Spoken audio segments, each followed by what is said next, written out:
Every single day, millions of people open Amazon without giving it a second thought. A few clicks, a quick checkout, and almost anything they need arrives at their doorstep, sometimes within hours. But here's what most people don't know. This trillion-dollar empire started in a garage with a desk made from a door and a business plan that almost every expert on Wall Street said would fail. This is the story of Jeff Bezos, a hedge fund executive who walked away from a guaranteed fortune to bet everything on an idea nobody believed in. He didn't invent the internet. He didn't invent online shopping. What he built was something far more dangerous to the competition, a machine built entirely around one obsession: the customer. By the end of this video, you'll understand exactly how a tiny online bookstore grew into the most dominant retailer on earth, why it nearly collapsed not once, but several times, and the exact strategies you can steal from Amazon's playbook, no matter what business you're building. But first, we need to go back to a time when the internet was barely more than a rumor. The problem: it's 1994. The internet is clunky, slow, and mostly used by scientists and hobbyists. Fewer than 1% of American households have ever made a purchase online. There's no trust, no security, no proof that strangers would ever hand over their credit card information to a website. Retail experts weren't just skeptical of e-commerce, they were dismissive. Why would anyone buy something they couldn't touch, from a company they'd never heard of, shipped from a warehouse they'd never seen? Physical stores had trust built over decades. The internet had none of that. Most analysts predicted online retail would stay a tiny niche forever. This is exactly the environment Jeff Bezos decided to build a company in. The beginning.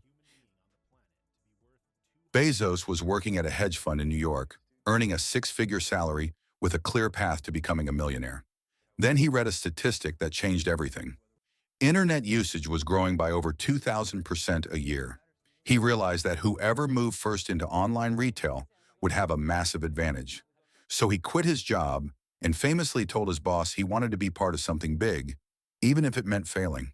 He didn't choose electronics. He didn't choose clothing. He chose books. Why?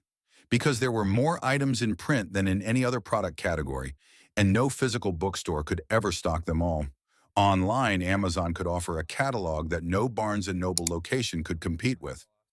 In 1994, Bezos founded the company in Bellevue, Washington, and moved operations into a rented garage. His first employees packed boxes on their knees because there wasn't enough table space. The company almost named itself Cadabra before Bezos landed on Amazon, inspired by the world's largest river, a not-so-subtle hint at his ambitions. Amazon opened its doors in July of 1995. Within 30 days, it had sold books to people in all 50 states and 45 countries, with almost no advertising. That's when Bezos realized he wasn't just building a bookstore. He was building infrastructure for the future of shopping.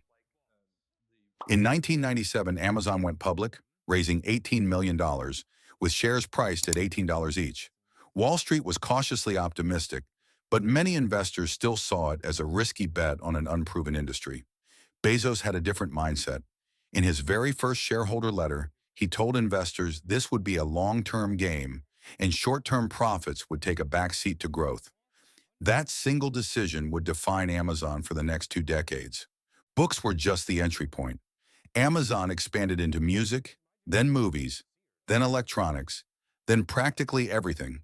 But the real turning point wasn't what Amazon sold.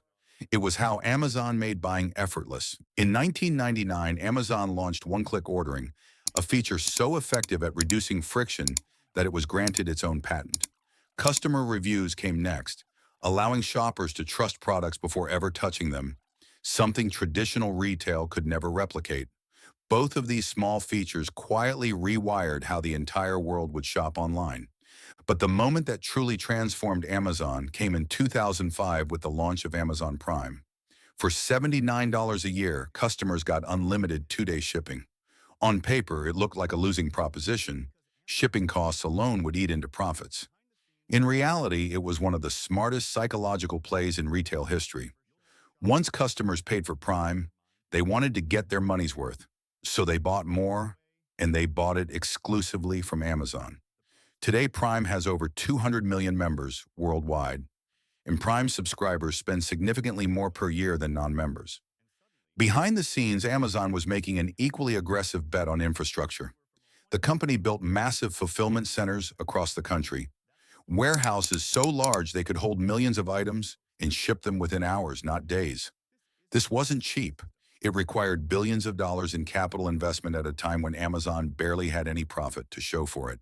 But that infrastructure became a moat that competitors couldn't easily cross. Then in 2000, Amazon opened its platform to third-party sellers, creating the Amazon Marketplace. Instead of only selling its own inventory, Amazon let other businesses list products on its site, taking a cut of every sale. This move alone exploded Amazon's product catalog from thousands of items to hundreds of millions, without Amazon having to buy or store most of that inventory itself. But here's what most people don't expect. One of Amazon's biggest breakthroughs had nothing to do with shopping at all. In 2006, Amazon quietly launched Amazon Web Services, or AWS, a cloud computing platform that let businesses rent computing power and storage instead of building their own servers. It started almost as an internal side project, born from Amazon's own need to manage its massive infrastructure efficiently. Nobody expected it to become one of the most profitable businesses on the planet. Today, AWS powers companies like Netflix, Airbnb, and even government agencies. And it generates tens of billions of dollars in operating income every year, often accounting for the majority of Amazon's total profit.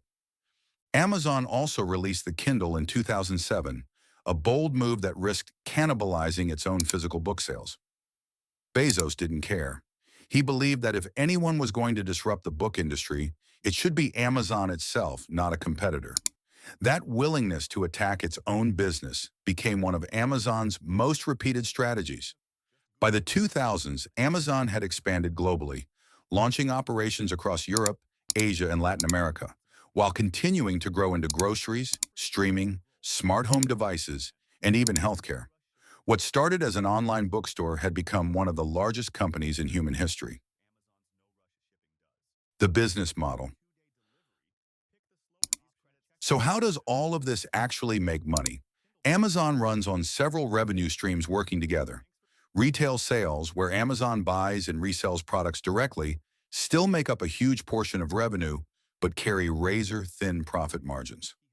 The marketplace, where third-party sellers list their own products, is far more profitable, since Amazon simply takes a commission without holding the inventory risk.